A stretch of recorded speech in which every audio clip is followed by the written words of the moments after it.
ይሄ ሁለት ሆዳሞች ማለት ነው ምን እንደሚበሉ ይህንን በልተው አልወፈርንም ይላሉ።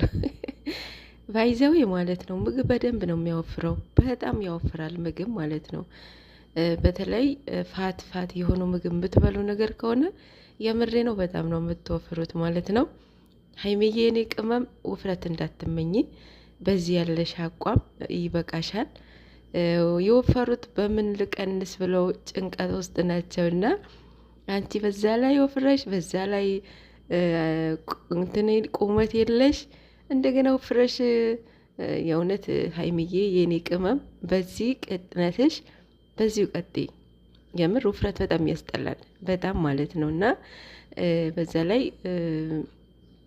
ቺፕስ በጣም እንደሚወፍር ታውቃላችሁ። ቺፕስ በጣም ነው የሚያወፍረው፣ በጣጥስ ማለት ነው። አሁን የሚበሉትን በጣጥስ ወይም ድንች ማለት ነው በጣም ያወፍራል።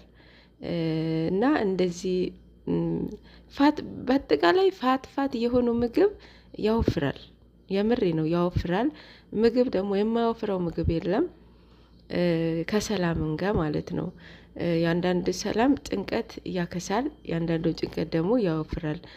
ሌላ ደግሞ የሚያረግዙ ሰዎች ያ ሲከሱ አየሁ እንጂ ሲወፍሩ አላየሁም ብላለች ቅመሟ። ያወፍራል ምንትን አይደለም እንትን ማለት ነው። በነገራችን ላይ አይደለም እርግዝና ትዳር ላይ ሆናችሁ ራስ ወዳውኑ ነው የምትወፍሩት ማለት ነው።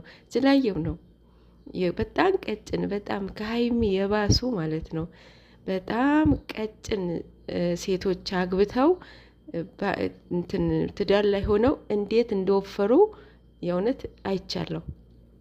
አይደለም አይደለም እርግዝና ማለት ነው። ቅመሟ የኔ ቅመም ይሄ ይበቃሻል፣ ይሄ እንትን ይበቃሻል። እና ይበቃቸዋል እንግዲህ አዲስ አበባ ሊሄዱ ነው። አዲስ አበባ ደግሞ አዲስ አበባ ሲሄዱ እኮ ነው ሰላሙን የሚያጡት ማለት ነው። የምር ብጥብጡ ይጀምራል አዲስ አበባ ላይ። ቡታጀራ ላይ አንዴ ነው የተጣሉት። ያው እስካሁን ሰላም ናቸው። በዛ ላይ እሷ ትንሽ ተመልሳለች፣ ወፍራለች። ብቻ በቃ በዚህ አቋን ከቀጠለች የምር በጣም ደስ ይላል። ሳትወፍር ሳትቀጥን፣ ሳትጨምር ሳትቀንስ በዚህ ከቀጠለች ቅመሟ ማርያምን በጣም በቃ ነምበር 100% ማለት ነው። እና ያው እሱ እኮ እንዴት እንደሚሳሳላት ማርያምን እናንተ ስለማታውቁ ነው እንጂ የእውነት ብሩኬ በጣም እኮ ነው የሚሳሳላት። አሁን አዲስ አበባ ሄዳ ልታስቃያት ነው። በስማም ኧረ ተው፣ ወንድም የላችሁም ግን? ወይኔ በላቸው አለ።